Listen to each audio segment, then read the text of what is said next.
कहानी की शुरुआत 1990 के फ्रांस से होती है। हम एक शक्तिशाली और खतरनाक डायन नागासोत को देखते हैं।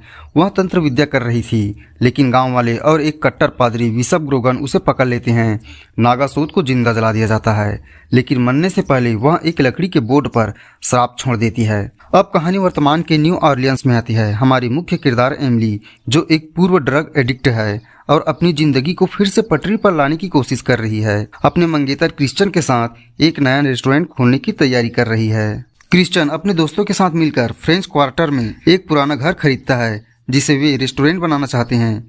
एक दिन जब एमिली पास के जंगल में मशरूम ढूंढ रही होती है तो उसे एक पुराना अजीब और पेंडुलम बोर्ड मिलता है। यह वही बोर्ड है जो सदियों पहले नागासोत का था और हाल ही में एक म्यूजियम से चोरी हुआ था। एमिली इसे घर ले आती है और वह बोर्ड से सवाल पूछना शुरू करती है।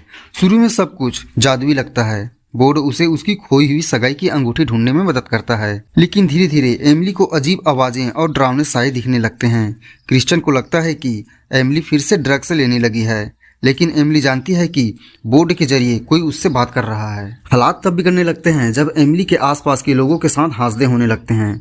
क्रिश्चियन की पूर्व प्रेमिका ब्रूक, जो पुरानी वस्तुओं की जानकार है, एमिली को चेतावनी देती है कि यह कोई साधारण बोर्ड नहीं है। वह उन्हें एलेक्जेंडर से मिलवाती है, जो तंत्र मंत्र की विशेषज्ञ हैं। एलेक्जेंडर देखने में बहुत सुलझा हुआ लगता है, लेकिन उसका अपना एक गुप्त एजेंडा है। वह एमिली को बताता है कि बोर्ड की आत्मा नागासोत उसे अपना नया शरीर बनाना चाहती है।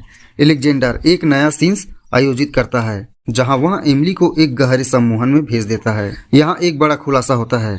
एलेक्जेंडर असल में उसी विशप ग्रोगन का वंशज है जिसने नागासोत को मारा था, और एमिली खुद नागासोत की वंशज है। एलेक्जेंडर एमिली की मदद नहीं कर रहा था, बल्कि वह नागासोत की आत्मा को वापस बुलाकर उसे अपने वश में करना चाहता था, ताकि वह दुनिया की सबसे शक्तिशाली शक्तियों का मालिक बन सके। फिल्म का अंतिम हिस्सा एक भव्य मास्क बॉल पार्टी में होता है। नागासोत की आत्मा एमिली के शरीर पर कब्जा करने लगती है। चारों तरफ तबाही मच जाती है।